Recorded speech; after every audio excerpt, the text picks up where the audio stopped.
The sounds of the great Peter Tosh. If you live in the glass house, don't throw stones. What a beautiful way to start our program this evening. Glass house, don't throw stones. A pleasant good evening to you. I am Laverne Davis, and I'm here to present tonight to you Real Talk with Lavi. Tonight in our studios, we have Mr. Clive Saunders, and he's a pastor. And we are here to talk about SOS, Save Our Sons. And you know, right now, all over the Caribbean, especially right here in St. Kitts and Nevis, we are facing and actually seeing some deadly and strange behavior from our boys. And I feel like this is the perfect time to have someone like Pastor Clive Saunders to tell us about his program called SOS, Save Our Sons.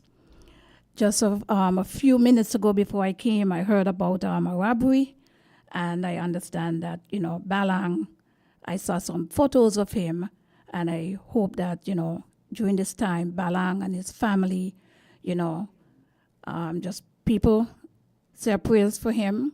I am so happy that when I see Balang, I know he's strong. But, when things like this is coming directly at our doorstep, and this is why when we are seeing other persons out there going through all of these things, you'll be surprised. I see where people, they don't care, they're not showing any interest, but you should, because you don't know when it's going to come to you. Balang is a hard-working man from up Monkey Hill, and for me, Lavi Gumbs is Monkey Hill farm, and I did not come tonight to speak about that, because who's going to come here to speak about crime? But we don't know when this thing is going to happen. And this is happening too often. And it's just from a particular gender, which is the male. And this is something very, very serious. And as I said, I am so happy that I could have Pastor Clive going to be here. He's actually here in the studios tonight to talk about SOS, because this is such a timely program when it comes to save our sons. Before I introduce you guys to Pastor Clive, I'm going to let you guys know that when it comes to our children, everybody says start at home. But we very well know that when it comes to the home, there are a lot of dysfunctional homes. And unfortunately, children are not asked to be here. And everyone that have sex doesn't mean that they're a parent. And this is what our children are facing because we're not having responsible parenting in the homes by both parents. This is a major problem here. All hands supposed to be on deck when it comes to teaching values, morals, and, practice what you preach. Nobody is perfect. We can go out and have fun, but we have to have a balance. I feel like we are being too just out of order. Even when you see the young girls, the young men, everything that they do, the majority of them, what they're looking at is the wrong side of society, the materialistic side, where they're either drinking too hard, they're either smoking too hard. Everything is just too extra.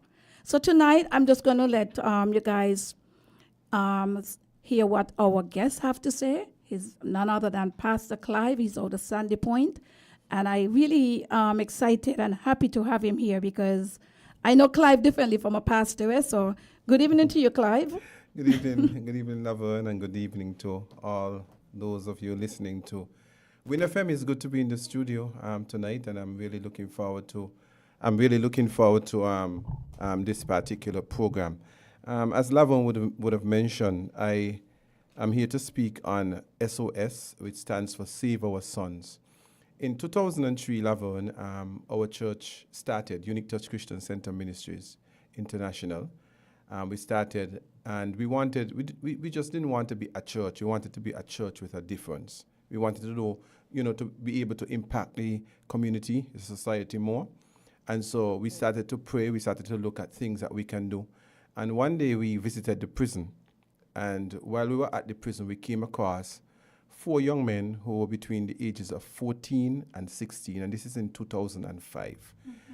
And when we saw those young men, like our heart went out, and we said, these young guys, they have no call in prison at this age. They were between hard criminals, and we decided as a church that we need to do something about it. And so we approached the government, and we told the government, look, give us these 4 boys and let us work along with them. At the time, Ambassador Sam Kanda was the deputy prime minister. He was the person that was responsible for a number of things. And so we went to him, we had a conversation with him, we had a conversation with, of course, Dwyer Astafan as well. And so in 2005, we started this home. Of course, when we started the home, a lot of people, they were totally against it because the community was saying that we were bringing criminals to live in the community. But we proceeded. And today, I'm so proud that of those 4 boys, I'm so proud of what they became. They're out in society. I really wanted to bring at least some of them with me tonight, but it wasn't possible because of work and so forth. But, I'm still glad to be here. And so Save Our Sons, basically, Laverne is a program that is generated to cater to the effective guiding of our young men of St. Kitts and Nevis. So it's not a Sandy Point program, it's a federation program. When we started as a boys' home. So we were telling the community or the country in general, if you have a situation and you need some help with boys, then bring them to this particular home, and we work along with them. Between 2005, up to when we were taking in boys to live in this particular home, we had helped 59 boys so far, 59. Wow. In recent times, we have decided that we're going to change the program to not just be a boys' home, but a program that caters to, a bigger cross-section of the community, of the country.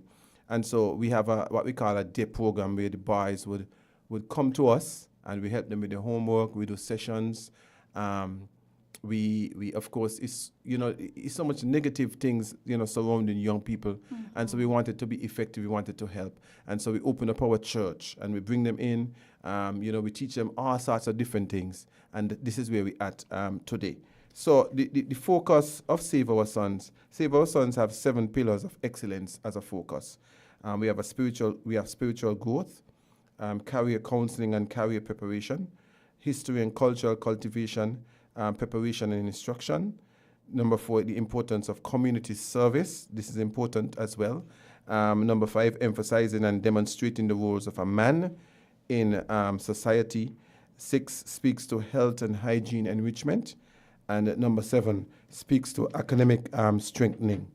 So the mission of Save Our Sons is to empower young men today to create a positive environment for tomorrow.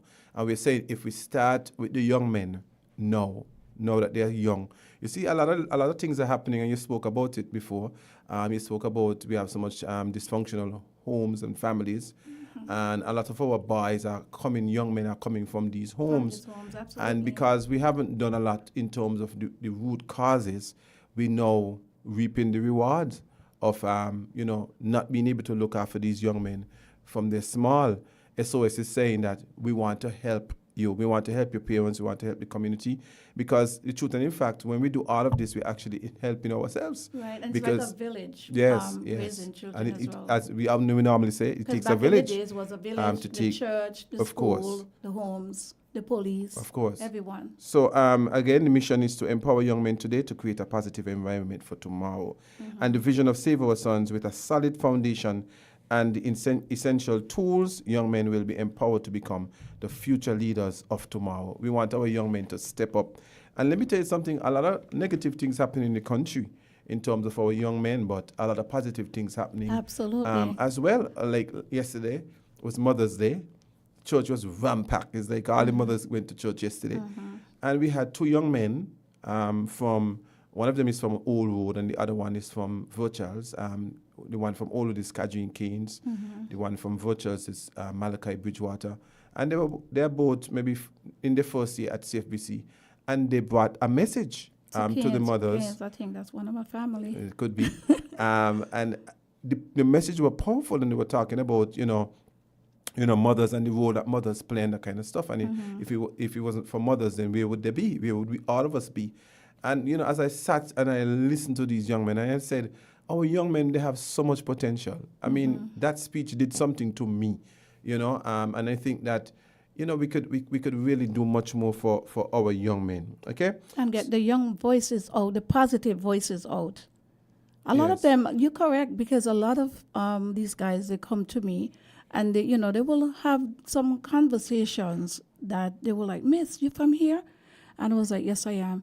Because, I don't want to talk, but, can't talk to these women here. And some of them are not looking to be involved with you. They just want someone to talk Yes, to. of course.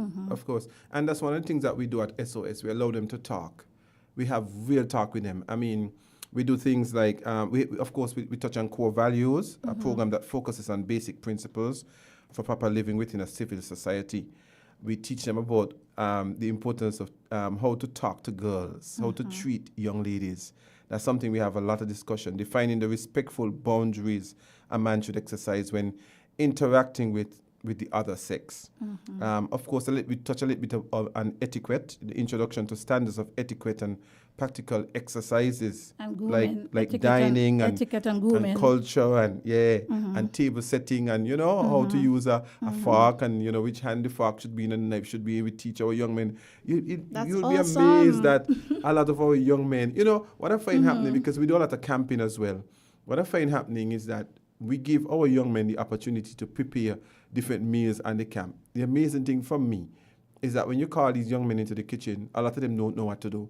They don't know how to even peel and cut an onion properly because they don't get the opportunity at home to do a lot of that.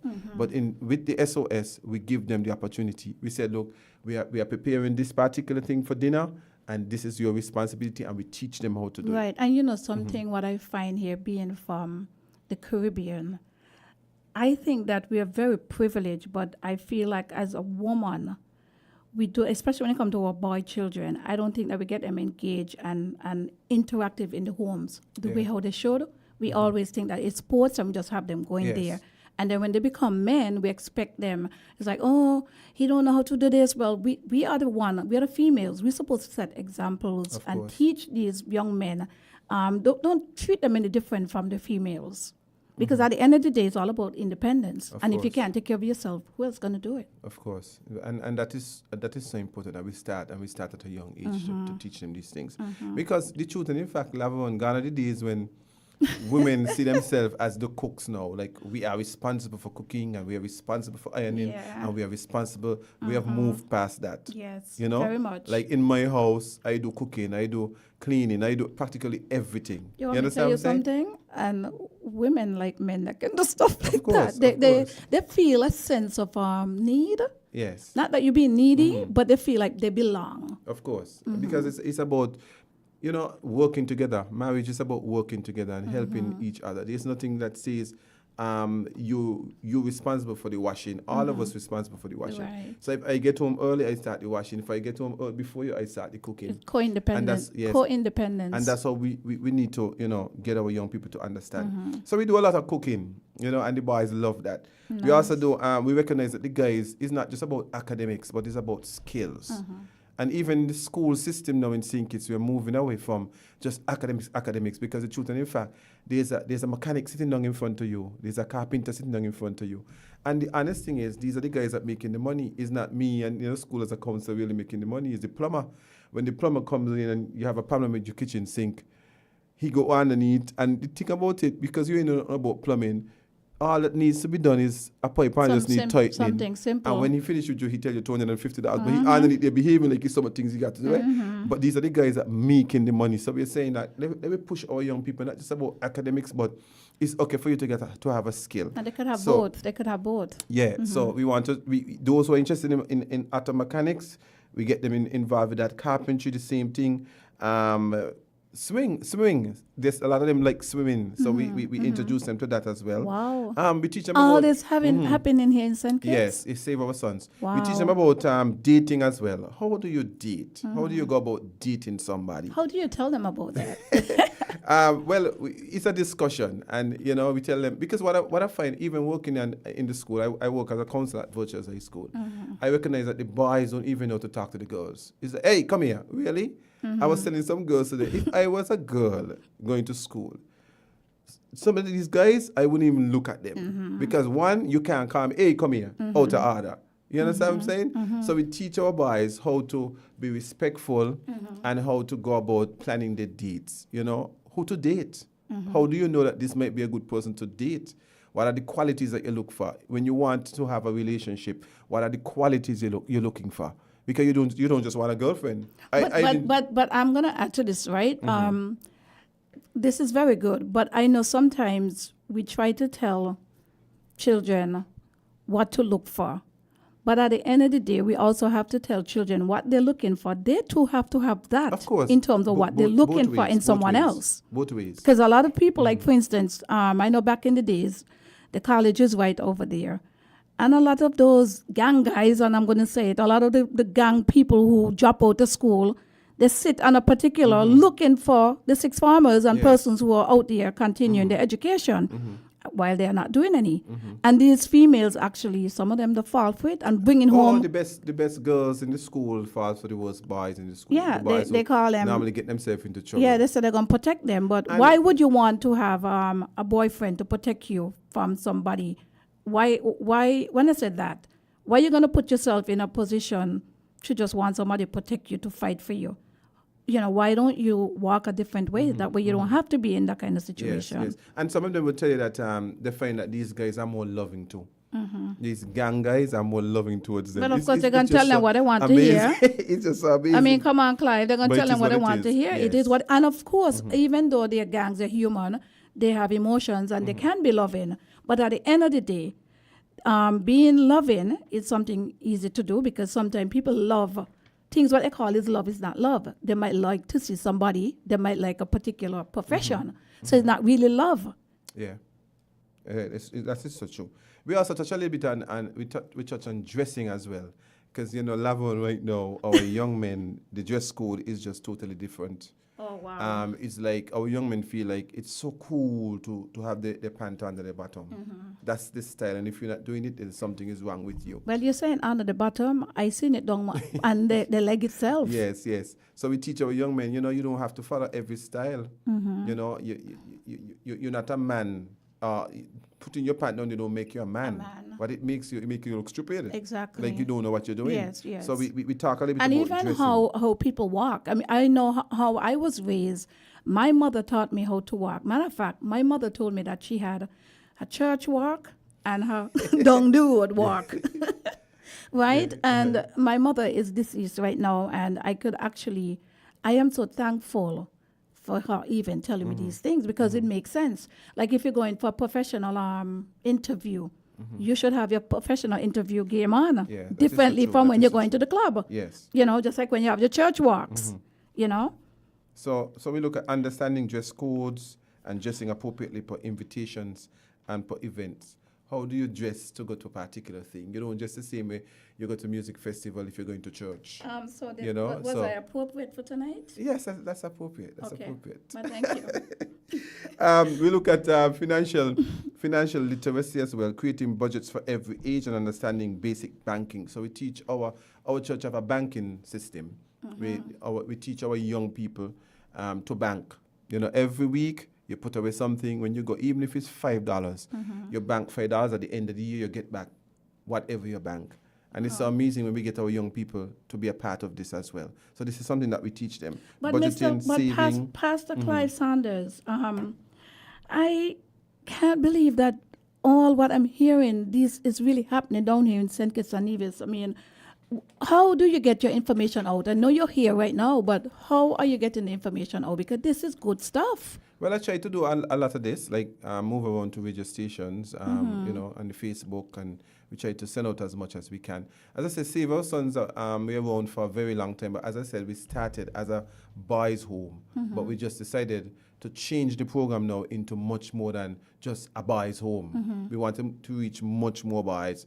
So we don't do the boys' home thing where the boys come in and live there, but we have them coming to us at the church, and we're doing different programs. So let me ask you a question.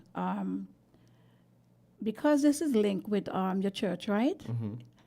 What about those persons that don't believe in church or religion? Do you guys put your religion on them? I'm just asking. No. It's not about, you know, putting a religion on them. It's about helping them. And one of the things about me, I respect people.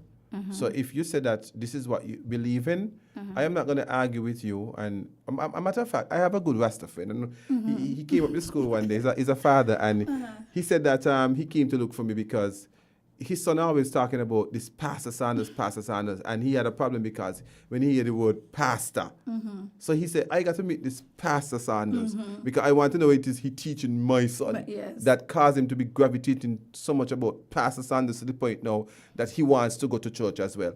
So I listened to him, and he said, look, I would like to have a conversation with you because I wanted to know what I believe in. And I said to him, sure, I would like to have that conversation because I want to find out much more than about what you believe in. And so we had a good conversation, and from since that we bond. He respect me and I respect him, and he allow his son to come to the different functions, and we don't have a problem at all. And this is why I ask about this, because for whatever reason, some persons, when they hear pastor, and I can understand because everybody have their own belief, but I just wanted to let the listening audience out there know that this program is about basically the upliftment and the betterment for the boys in our beautiful federation. And what age group are you talking about? Well, for these we boys? have different. Let me go back to that so I could give you an idea. You have what you call bold beginners. This is from 9 to 12 years. Then you have thunderous teens. This is from 13 to 18 years. Then you have merit men, 19 to 25. So we have a cross section of men, young men. Another question I want to ask you. How do you get your help in terms of the teaching person that to help with the program? Well, we volunteers. We have a lot of Volunteers. volunteers that come in, and I contact different people. If I know you and I feel like you could contribute to the program, then I bring you in to With the person, share. share something, can be of inspiration. You see, Laverne, there's a lot of things happening in the country that are positive. Yes, very much. It's just that I think that even churches, I was talking to some pastors the other day, and people always ask, what is the church doing? What is the church doing? The church doing a lot. The problem with the church is that I guess we need to come out and let people know what we're doing more. It's so people get an understanding of things happening, because even when I look at a church like Antioch Baptist Church, right? Pastor Connor, there's a great program up there for young men as well. Really great program, and we do a number of things with them. Sometimes when he having certain things, he would invite us, and we go in our numbers and we support. And I would say this, right? The church is doing a lot of things, and I know that for sure, because even Chris Archibald up there in St. Peter's Anglican Church, I've seen Chris from before he even become where he's at. And I really like his temperament, like his humbleness. Yes. And I feel that perhaps the churches probably need to find a way that they can get their voices out, because I'll tell you plain out, politics is killing the positive things in St. Kitts, and even politics and crime. That's right. And we have other things here and positive people here in St. Kitts and Nevis that who are doing a lot of good. But we need to find a way to let that show. Yes. And in order for it to show, it's like what you're doing, coming on the radio station, coming on Real Talk with Lavi, with not judging me, and if we don't do this as a people, what's going to happen to us? Because it's not about us, it's about our generation and the youth and our black children. It is not good when you just look around and you see we have so many different cultures here, so many different ethnicities. When we have the murder, what kind of people? Black children. Yes.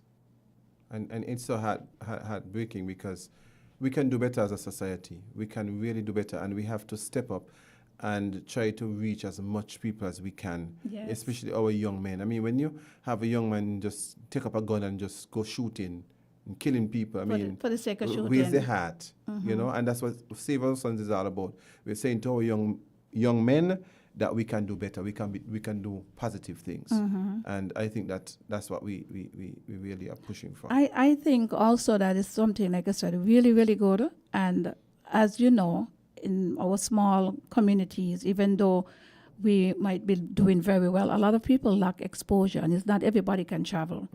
So they're basically going from what they're seeing, and if they can see more positivity And if you can get to encourage boys than just think that they have to be a thug or wicked to be a man, because it's not going to take them anywhere. They're going to cut their life short. Very short. What we try to do, Laverne, is to expose our boys to a lot of things. You talk about travel, we do that as well. A matter of fact, last summer, we were actually in Anguilla and St. Martin. Look at that. We were there for 1 month. We camped for an entire month in Anguilla. I must give thanks to and salute a lady down in Anguilla by the name of Maxine. I can't remember her last name, but she's the owner of Best Buy supermarkets. The Best Buy Maxine supermarkets. Herbert? Yeah, Herbert. But she's married now. I don't understand. Well, I know she's married, but for whatever reason, when you said Anguilla Maxine, I don't know. I just think it's just her. Yeah, it's Maxine. Yeah. Maxine found out that we were in Anguilla, and she came to the camp and took over the entire camp. That's Maxine. And she really helped us with food and transport. One time, we were paying this bus, this coaster to move around, and Maxine found out that we were paying the bus, and she said, "No, this is going to be the last time you're going to pay." And she was able to get the school bus for us to take us. And look at that, right? No political in it. No. Because at the end of the day, we are connected, Yes. We are connected. Yes. And, I just want to salute her because people like her, really cause our camps, to be excellent. Well, your schoolmates are nice. Maxine is a lot of people's schoolmates. Maxine is also my friend. When I say my friend, I go doing cosmetology, seeing them growing up young and stuff like that. And this woman, even if she was in St. Kitts, she would have been doing the same thing. The same thing. Let me tell you how we actually got in contact with Maxine. It wasn't a very good situation. We went to Anguilla to camp, and there was this particular boy who saw a girl. Boys when they say girls, and he went and he started to talk to this particular girl, and he asked the girl for her number. The girl didn't study him. This girl from Anguilla. He met the girl at a talented teen show and went back to the girl and told the girl, I didn't get your number and whatever. And the girl said, I'm not going to give you my number. And the boy said to her, this is one of the guys who went to camp with us. You're ugly anyway, right? And there was a young man sitting down next to him, next to her. And he said, oh, okay, she's ugly. I'm going to show you who really ugly. And so when they were coming home from the talented teen show, this gang from Anguilla decided to attack them. Oh, wow. Yes, it was that bad. That was the first time I ever experienced a gang-related situation. Oh, listen, like overseas don't play, Yeah, in Anguilla. Okay, St. Thomas too? And so it was bad. It was really, really bad. And what happened is that the Kittitians who are living in Anguilla rise up. Maxine was one in the forefront, like, no, this is not right and whatever. And, from that, Maxine basically took over our camp. But the kind of love and support that we received after that, even from the very premiere, it was really, really, really good. So even though it was a bad situation, it turned out to work in our favor at the end. So we were really thankful for people like Maxine and so forth, But we also deal with lots of fatherless boys as well. And that's one of the biggest problems we have in Laverne. A lot of our young men are not properly fathered. So who father die in the same crime or who just not in their life. And so we have a lot of our boys who actually growing up without. And a lot of their fathers are in prison. Yes. And and you know what I see, right? Because I go to the prison time to time as I'm doing a cosmetology course there. And when I see some of these boys that are now men, as you can see a different approach in terms of, because sometimes they become a man in prison. And with what you're doing, it is better to become a man outside than on the inside. Yes. And I just want to tell you, continue doing what you're doing. And if I can offer my help in any way, feel free. You could always reach out to me. Yes. Yeah. And, Laverne, I just want to salute because salute those people who make it possible. We have a lot of people in companies in St. Kitts who, we were able to, we write them a letter and we said to come on board and they came. And they came, wow. National Caribbean Insurance is one. We want to salute them tonight for, putting in so much finances into Save Our Sons. That's important to us. The The cable is one as well. Island Purified Water is another one. Ministry of Ecclesiastical Affairs, who always support us in a big way. Nice. And of course, our church would put a number of funding to it. And we have, some more local people who would give, as they see fit, and make sure that the program continues to be a very That's great very program. nice. Have you, well, not that you want it to be government, The credit but union as well. The credit union, nice, yes. nice, Credit union as well. nice. Have you got any government? Does government know about this program? Of course. Have you got any help? Of course, Anyone reach Ecclesiastical out? Affairs. Okay. Ecclesiastical Affairs. That's the Ministry of Ecclesiastical I just and gotta make Faith-based. sure. Yeah. Yeah. And of course, over the years, we had Honorable Sean Richards, of course, who continues to give, Honorable Jeffrey Hanley. So I do tax who I need to tax to get it done. And for me, it's not about just the money, but even, you out there and you're listening and you want to contribute, like maybe some football, some, buys like games. So we're not saying that everything is about money for us. Whatever you could contribute to make the program, to continue to be a great program, then, and you're out there listening, do it. Okay? That's what it is. You're listening to Real Talk with Lavi. Tonight, our special guest is none other than Pastor Clive Saunders, and he is here to talk about his program, Save Our Sons. And trust me, our sons really need saving. And so, in terms of your parents, in terms of parenting, does parenting get involved with the children as well? Of course. Normally, when we have boys come into the program, the parents are involved as well. The parents are involved. Yes, we normally start with, we meet them first, we tell them the expectations, we go through the entire program with them, and they are there as we go along. Like, for example, we deal with difficult boys, like boys who just difficult, get themselves in trouble. Boys who have difficulty resolving conflicts, have no respect for authority. I love to work with those boys. Those boys who everybody just write off. Those are the kind of guys I like to work with. No respect for authority. Those are the kind of guys I love to come into my office and have a chat with and try to, help them. Not with performing well academically as well. So we have some parents who show up and say, hey, look, I don't do everything that I could do.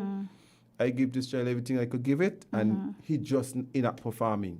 So I help him. So we have an after-school program. In fact, that is where I'm coming from right now. We have an after-school program where you could actually come in and get help with the homework, and this happens every Monday and Wednesdays from 5 to 6:30. Okay. You know what I find here.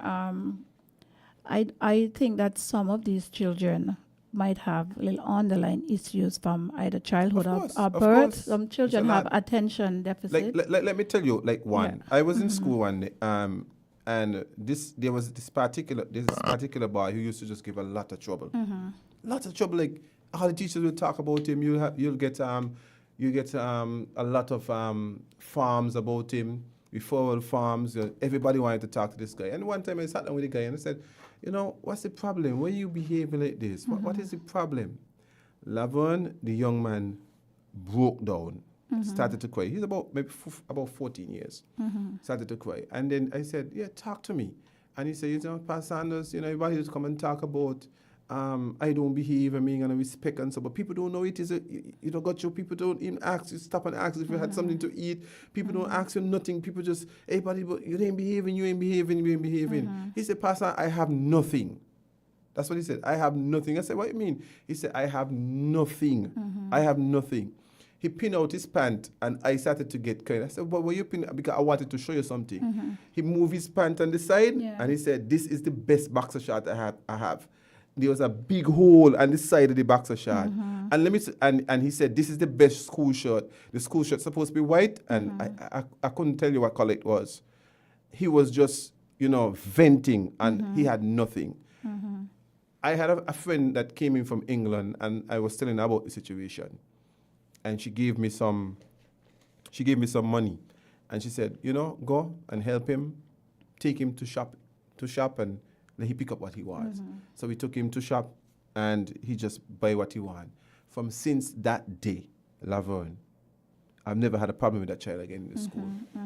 I've never had a problem with that child because he felt like somebody loved him, somebody decided to look out for him, and in proper counseling and so forth and helping him, his mentality changed to the better. So let me ask you a question. You said you do counseling in virtual school. Virtual high school. So how do you see your counseling? Because what I'm looking and listening to you, this sound more than just your profession. It's coming from your heart. Because a lot of people do things as a job, and you sometimes have to love what you're doing, and you have to love people too. You know, I guess maybe being a man of God and somebody, not just saying who practicing being a man of God, but basically following the good Bible, right? How do you feel in terms of having the counselors in school being a bit more proactive? Because sometimes you have counselors in school and children, the student will tell you point blank that they're not going to go to them to speak to them. And that happens because over the years people say that they they don't trust counselors and that kind of stuff. But for me, and I believe a lot of my colleagues, we are getting to a lot of the children. The problem is, Laverne, and this is one of the reasons why people say they don't trust counselors. Now, if you come to me as you're a student, and you come to me as a student, and you come and you say something like this, I am being molested at home. I'm being molested by a teacher. You come to speak to me in confidence. It's confidential, but the problem is something like that, I cannot keep it confidential. Right. I must You have to say do something about it. course, So there are yes. certain things that you can keep confidential and certain things you just can't. And that's the reason why people would say sometimes the council would give up their business. It's not that we're giving up their business, it's just that we have a responsibility as a councillor. You can't come and tell me that your mother home beating up on you and you're showing me all of these. That's abuse. So we need to get to the bottom of that. Right. And these are the things that really cause people to be saying these things. But I work with counsellors, and I believe that St. Kitts, we have some of the best counsellors out there. A lot of them are young, but they're very qualified. That is true, but we also have some counselors that are being more detective than counselors as well. And I feel like when it comes to our children, I feel like the schools supposed to connect with the parents, and the parents supposed to connect with the school, and connect with the law enforcement, the police. But the thing is that the counselor, our responsibility is not to we're not to investigate a matter, you know. But that's if a child come to me and tell me that they're being abused at home, my responsibility is not to investigate it. My responsibility is to write to the whoever I need to write to for them to investigate the matter. Absolutely. Out of my hands. Absolutely, and that's exactly what I'm saying. But there are persons that I know that some of them supposed to be doing the counseling job, but they're more being detective, and some of them are basically, and I'm not talking about a particular person, right? Because we're here to get something solved and get some real information out to help people. Because you have some counselors actually will more or less encourage, maybe they don't know that they're doing it, that they encourage manipulation, where, yes, maybe a child will come to them and talking about the mother or talking about maybe whoever, right? And they will just encourage that all the time without having some boundaries, because there's a line between a counselor and there's a line between being a detective, just like what you say. Your job is not to go out and do the detective work, but basically is to look and analyze the situation and pass it to that person who can deal with stuff like that. What I'm seeing here in St. Kitts, like I said, we have a lot of good things going for us. But our boys, I remember a few years ago, the Honorable Conway's Maynard sang a song. And that's how he became the Calypso, Junior Calypso King. I was there at that show because my niece had became Miss Talented Teen at the time. And he sang a song, Boys in Danger. I remember that song. Right. I don't think that we having enough airplays of positivity on the radio stations in terms of airways, because we can do all these programs, Clive, and this program can be successful, but I feel like St. Kitts needs cleansing in a lot of different areas. Everybody cannot bring the same thing, but there's a level of barriers. When you're going to have DJs, for instance, calling woman, hey, gal this, and everything is like sexual, and woman this and gal that, and they're classing every woman and boy, man, child in that bracket, and every individual are not the same. So our children are growing up basically, our darker skinned children, because a lot of these people in St. Kitts and Nevis not listening to the radio station. But we do have to listen to the radio station to hear what is happening as a local, right? But some of the radio announcers are very toxic, and it's not good for the youths. And I agree with you. It's just that we were talking about the types of songs and the lyrics of these songs. And I think that's the problem that we have now. It's actually playing out now. These songs that our children are listening to, they're not, a lot of them are not very good for them. So it creates this kind of negative energy. And so this is something that we really need to look into. And I feel like people nowadays like don't follow the laws and rules and they just play anything. Even you talk about radio, but look at the common man driving in his vehicle and blasting through Basti or through the community with all these bad words and nothing's been done about it. Well, and back in the days, used to have, well, I know there's certain places that you couldn't basically, even when it comes to church and having rum shop open at a certain time. What we're seeing here in St. Kitts, it look like rum shop and everything could open up at any time. There's no barriers. Back in the days of Sunday time, they got to close the door. You can't just have it open up just like that. We're talking about rum shop. You know what I recognize happening now? You know what's a big business now in St. Kitts? What? At funerals. People actually show up at funerals at the cemetery to sell alcohol. Wow. I don't know if you recognize it. Wow. It's serious. Like people show up at the cemetery now. So the next funeral you go to look at it. Just look around, look at the outskirts and you see what's going on. People making it a business. And I'm telling you, I don't do a lot of these funerals. So I know I'm telling you. It's a big business. It's so disrespectful. It is. It's not just alcohol too. Sometimes you're doing a funeral as a pastor, the weed just licking you down. It's like people don't have any respect. They don't have any respect. I don't have a problem with you wanting to smoke weed. If you want to smoke weed, it's okay for you to go and you smoke your weed. But you smoking weed should not be affecting me. Correct. You understand me? I shouldn't be in a funeral, conducting a funeral, and weed licking me down. Listen, I could tell you this here. I don't think that those kind of people will like me as a leader of St. Kitts and Nevis, because there's really some barriers and boundaries that needs to be made here. Serious boundaries. And if we just look at it and just saying that the gang guys and the guns and whatever, we have to step up and make some serious boundaries in this place. We need to go back to a Sunday time where rum shop closed at a particular time. People are coming in St. Kitts and Nevis, bringing the culture in St. Kitts, doing it here at any kind of time, right? They bring in, and some of them, they don't really have they run here for a better life, and you can't knock them. But we should have some barriers of when these things is happening, because right now, like I said, things change, and especially since we start having that mass tourism, it has mashed up the Caribbean in a lot of different ways. Even Hawaii, the women out there, a lot of people having issues where they can't find a good man because most of the men are drunk or they're just smoking. They're not in the homes helping the females. So it's going to get worse, And it's going to get worse. Look at the way in which our young men, look at the path they're heading. Yes, I just want to take some time to read a few stuff on the internet. I have somebody saying when there's no respect in the home, the youths will go astray. Someone is saying we need to have a show since summer is coming. And that's Mr. C.G. Walwin. He was the former commissioner. That's my friend. I remember him. He used to help me with the SOS as well. Well, we had a couple of talks. He's on the line. Very positive man. This is some diaspora. He's saying, keep up the good works. We need people. People need help. And this other person is saying, good night, I'm watching. People, let us know where you're watching from. And we have Vanny. Vanny is always a positive person, but quite a few people online tonight. We have a Linda Bratcher. She's listening.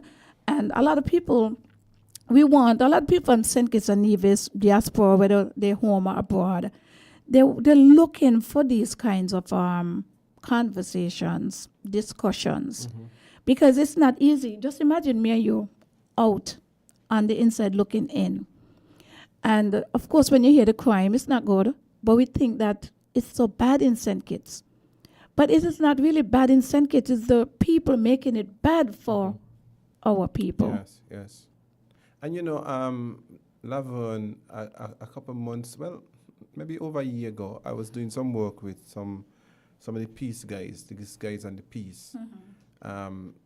The former government, they had these like different people going in and working with them. So I was responsible for the set from St. Paul's to Sadler's. They would come and do a session once a week, and from Challengers to Irish Tongue. I remember the amazing thing about the piece, right? When I showed up in St. Paul's to do the first session, the guy, the guys did not want to be there, but they had to, because showing up, showing up, they would lose their They're money. not gonna pay. They're So they gotta show up. So they show up. So they had an attitude. They showed up with an attitude. Both sets. When I did the first session, I think they enjoyed it. So by the second session, they were good to go. They're nice young guys, nice. But when I sat looking at them, they need a lot of guidance. They need a lot of help. Certain things that they would say, certain discussions, certain things, the challenges, what they believe in. And I really enjoy doing it. It was only for like 12 sessions, but I wish I could have done more. But by the time we finished the number 12, it's like they wanted to go more. But at the time, that was my responsibility came to an end, And I think that we have a lot of great young men. We just have to get to the bottom line. What is causing the problem? And we know what is causing the problem. We spoke about it earlier. It's the home. It's a home. Lack of parenting. So we need to start working home with. And let me tell you something. I work in a school, Laverne, and I said that before. And the amazing, like we had a situation recently where there was the deputy principal took a telephone from a young girl who was using her phone to send out like videos of another little girl exposing herself. So the little girl would have made a mistake and send out these videos exposing herself since she was in primary school. So it came up now. So the deputy decided, look, I'm going to hold his phone for 10 days. So you could say 2 weeks to teach you a lesson that you don't do these things to people, right? The mother came to the school for the phone.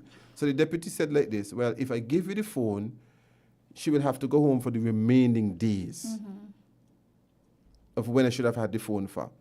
The mother looked at the little girl and said, Laverne, what you want to do? You want the phone or you want to go home? The little girl said, I'll go home. And the mother said, can I have the phone? She'll go home. And I'm standing there as a pastor, as a counselor, as a teacher. And I vexed bad. As a man. Yeah. I vexed bad. I said, this is the reason why our children are behaving like how they're behaving. She gave her a choice. What do you want? You want the phone or you want to stay in school and they hold the phone for the remaining days? The remaining days was 5 days. You understand me? So the little girl out of school today because of what the mother decided, she's going to do. Nonsense. You understand me? She cannot survive without a phone. If the phone mash up right now, she will live without it. And these are the little, you see, people talk, but these are the problems that we're having in school. Let me tell you something. It's not easy being a teacher in Laverne. I don't know what is going to happen in the next 5 years from now. Because a lot of people teaching right now on the way out. I'm telling you, people frustrated, people angry. But what I think could help our federation. We have a lot of retired, because people can reach retiree, right? But there's a lot of persons that are retired and basically don't have nothing to do. Matter of fact, because some of those people don't have anything to do, they find their way gone into politics, just watching the news, basically on social media, getting in conflicts and have maybe the most opinions and perspective to give on other people. But I feel that, like in America, for instance, there's no end to you until you die, right? What I'm trying to say is that if we can get to encourage person that retire, maybe can come back. They don't have to give a lot, maybe 1 or 2 days teaching or whatever back in the schools. I think that will be able to help a lot of children, because when I went to school, for instance, my teachers was people like Miss Dean Glassford. She was my kindergarten teacher.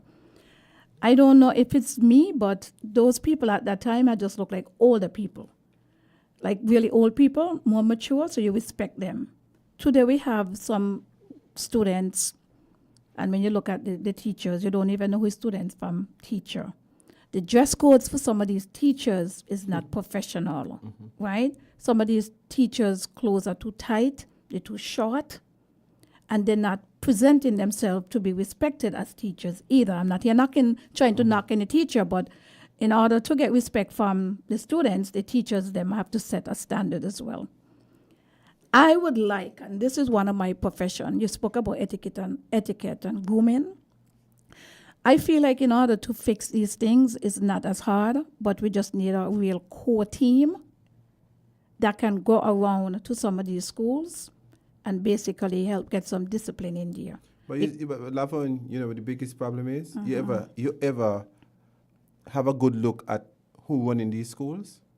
Of course. Like, the people who are running the schools now are young people.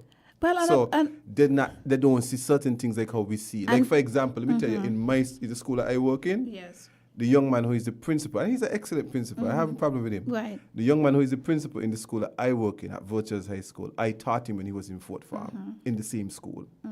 So we have a lot of young people coming back now as principal. Very qualified. You can argue in terms of the qualification, but they're young and they don't see things like how we used to see it.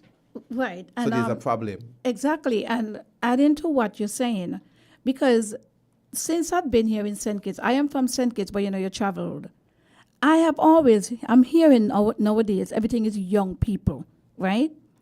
But we have to recognize being young and being professional.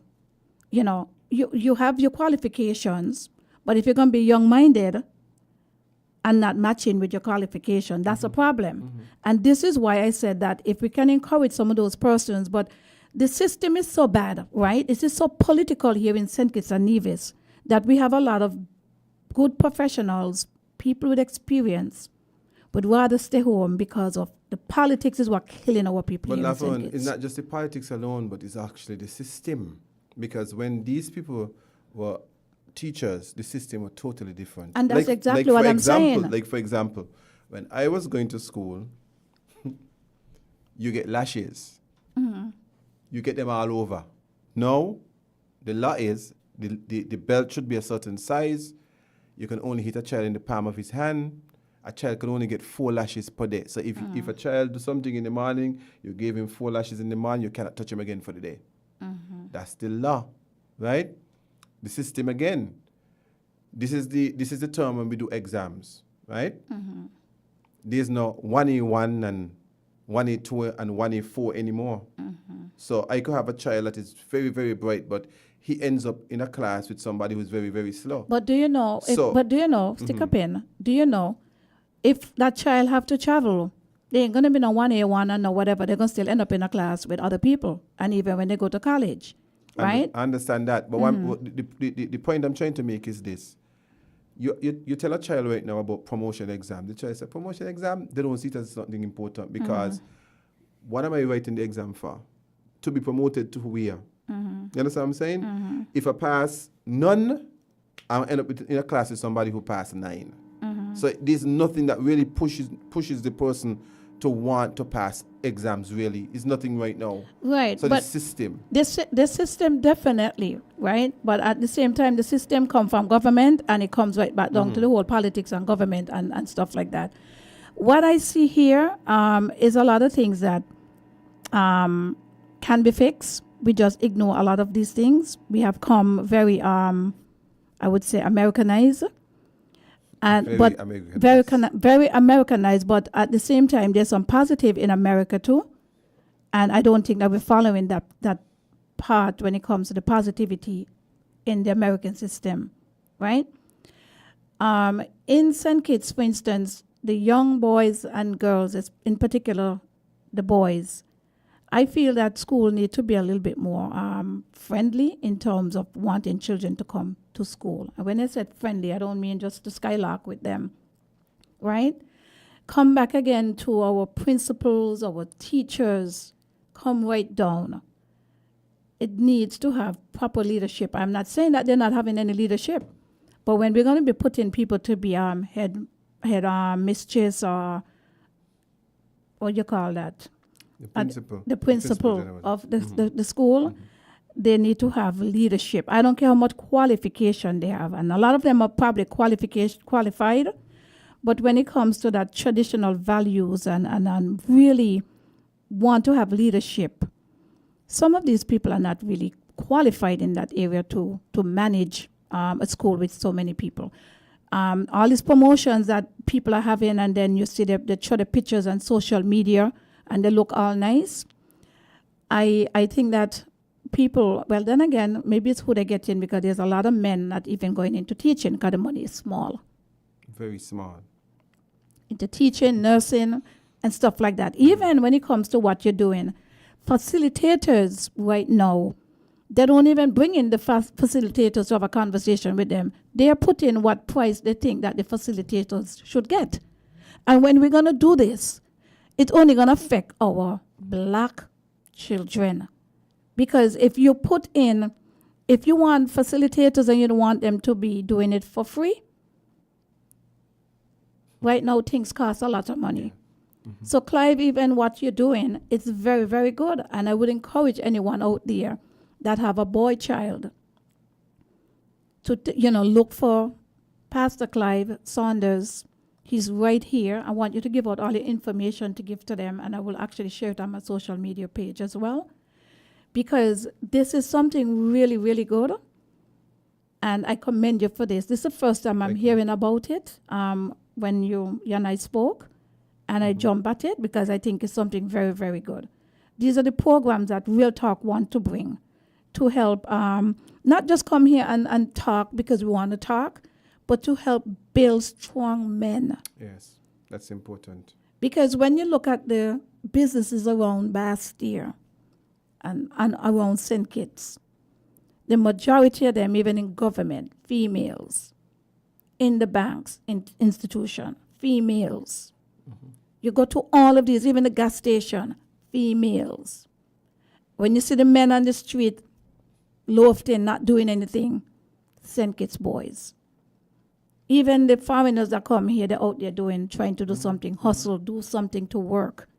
When I go, just like what you said, when I walk down the street and you see guys in the corner, just why you come on the street to go and roll your thing and you're in the corner like some addict? Because this is not something of health. It's only going to destroy them. The majority of these people don't even, if they live to be 30, they live long. Because that direction is, you're feeding your brain bad things. Correct. And we're eating bad as well. So I think, as I said, I would like to bring a topic in terms of even foods that we're eating, because a lot of us are just eating. We're feeding our brain a lot of acid. So it's not balancing with the alkaline, and the alkaline is supposed to be higher than the acid in your body. And a lot of us will have to go to a doctor to know about these things, but we have to research. And at the end of the day, what I'm seeing here in St. Kitts and Nevis, I don't think that we have enough respect for persons that is none when it comes to, I would say, I will use the word like America, the blue-collar workers, right? So we're looking out for the white-collar workers, but at the end of the day, what we feed in our brain, it boils down to that. The program is going to end just now, so I'm going to ask you to wrap it up quickly. For those of you who like to get in contact with me, my number is 662-4237, 662-4237. And right now we're operating from the Unique Church Christian Center Ministries in Cleverly Hill, Sandy Point. So if you could call me, I work for Virtuous High School, so you could always give me a call. If you have difficult boys out there, you need some help, our team will be happy to assist you. So you just give us a call and we will, make it happen for you. So I'm looking forward to working along with you guys. Well, I got to tell you, thank you so much for coming here. This is Real Talk with Lavi. Our program has come to an end. I got to tell those on the internet, thank you for being here. Those that are out there in Radio Land, thank you so much. But we have to come together to save our boys, save our girls, save our federation. Next week, same place, same time. Before I end here, in June, Real Talk will be on Wednesdays, but we'll talk about that some more. So have a wonderful evening. Thanks for tuning in.